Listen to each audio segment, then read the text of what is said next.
Hey, this is Preston from Blocks in a Blender, and today I will be overviewing the more complex rig in the rig pack that me and Joey have just put on sale. So I guess I'll be overviewing it and giving a bit of tutorial on how to use it and how it was made and a few other things. So I guess I'll go from top to bottom. At the bottom we have the feet or the leg IK controllers. And there's only one bone because the pole vectors, or the things that change the rotation of the leg in a inverse kinematic system, are parented to the foot bone. So if you rotate the leg, like on the z-axis, it'll rotate the leg like that. And if you rotate it on the x-axis, it rotates it like that, on the y-axis like that. And then if you move it around, then it bends accordingly. Now this whole rig has smooth edges on every single corner. And this was done by basically adding loop cuts close toward the end of every edge, and then adding a subsurf modifier over that to give it a smooth look. And so I also have weight painted the feet to kind of give a smooth effect instead of going straight. And it has sharp bends along with the arms, and then you can rotate like that. Pretty simple, not too much to that. Same with the other foot, same thing. Actually, in the official rig, I changed something for this, but in the actual rig, you will not be able to select any of these to make it easier for you. So yeah, you won't be able to select any of the body parts. So yeah, you can move the legs around and do that. Next, we'll move up toward this bone, which is labeled Twerk for one of its abilities. So this is actually, it moves the upper body, and it doesn't move anything below, because that's the inverse kinematics legs. But if you rotate it, then you can rotate the lower part of the body. And hence the name Twerk. You can, do a little jiggle with the booty. And that's how that works. Next, above this bone, there is this spine, and the way, if you rotate this, then it rotates the spine. But one thing that I actually did to get a more smooth effect is that the entire spine is composed of 3 different bones, and the main reason I did this was to give it its squash and stretch feature with this bone, because you cannot rotate this bone, but it is actually a rotatable bone that's weight painted and stuff, but its rotation is given to this bone. So when I rotate this bone, it also rotates this bone. It takes the amount that this has been rotated and applies it to this. And the purpose for this bone is that if you move this around, then yeah, it squashes and it stretches. So if you need a character to give a kind of bouncy expression, then you can always use that. And then you can use this to rotate it.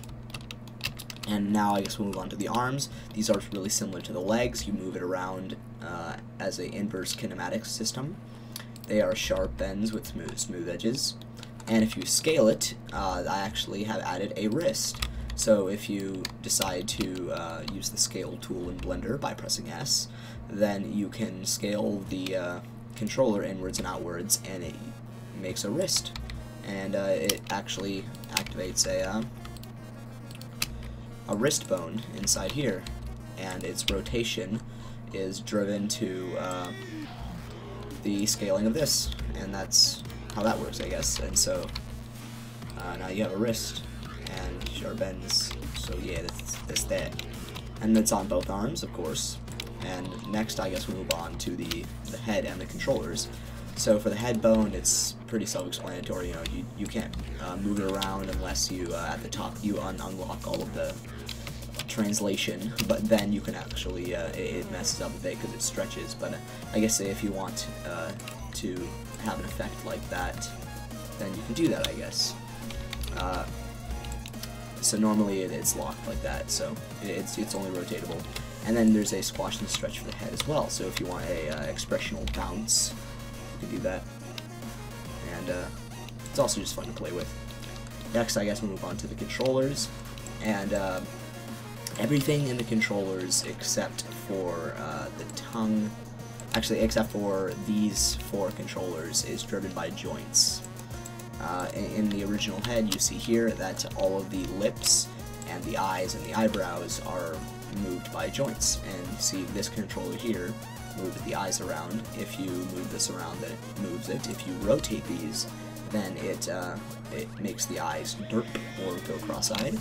If you scale it in, then it scales the eyes on everything but the axis going inwards so that it doesn't go into the head. And then the eyebrows over here, I guess I'll go over all the joints first.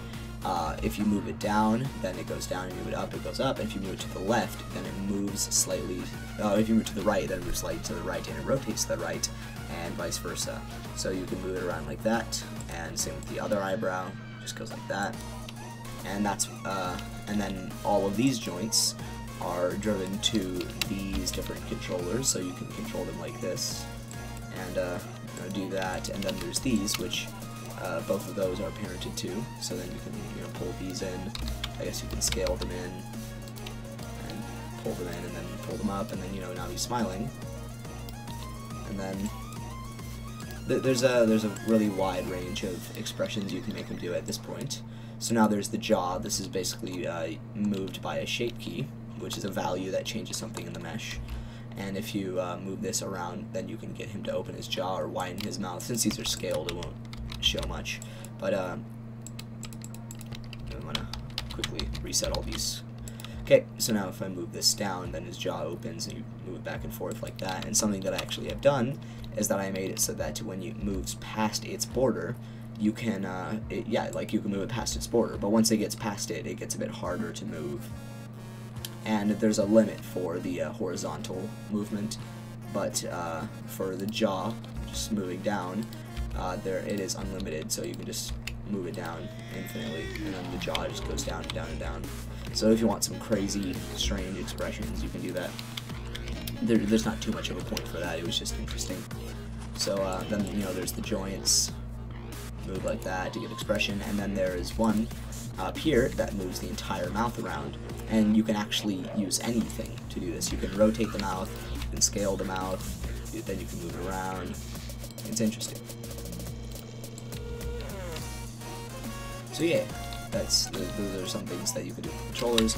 And then next, I guess I'll move on to the tongue. So if I do this, and then I move this up, there's just a tongue. There's not much you can do other than making a la or a ta. And then, so there's different, I forget the exact term, but different sounds you can make with the mouth. And next, I guess we'll move on to the eyelids. These are minimalistic, I guess, but they are highly functional. And if you move it up and down, then it moves the eyelids up and down. If you rotate it, then it closes both. So if you want to rotate it slightly and then move it up so that you can get both moved at the same time, then you can do that. And then also if you scale it, then it bounces the bottom eyelid. So if you want to make his eye twitch in a way, then you can just scale his eye and then it twitches. And that goes for both. You can rotate it and scale it and do everything for both. And that is pretty much all of the controllers, and I think that actually wraps up the entire rig, except for one more thing that I should go into really quickly. So the texture that is used for this rig is a standard Minecraft texture with two small modifications. Actually, one small modification. Forget the second one. One modification, actually, yeah, two. Okay, so one is you have to make it so that there's no face, because if there is a pixel that is a different color in a place where it shouldn't be, like right here, then it can mess up the face. Yeah, like that. So we don't want that. So make sure that it has no face. It's kind of self-explanatory. And then over here is a palette for the face, because the different parts of the face that are not on a regular Minecraft character, i.e. the eyes and the inside of the mouth, it gets their color from a palette in the texture.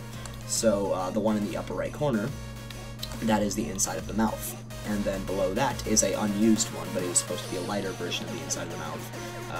It doesn't really matter, it's just there for convenient purposes. Below that there is a pink one that is used for the tongue and for the gums. And to the left of that, right here, is the color for the teeth. So if I were to color that, that's the color of the teeth, and then above that there's the color for the eyes, and then above that there's the color for the eye whites. And that is just the color palette that is used in the texture. And other than that, I really don't think that there's that much more to the rig. So I explained all of its features.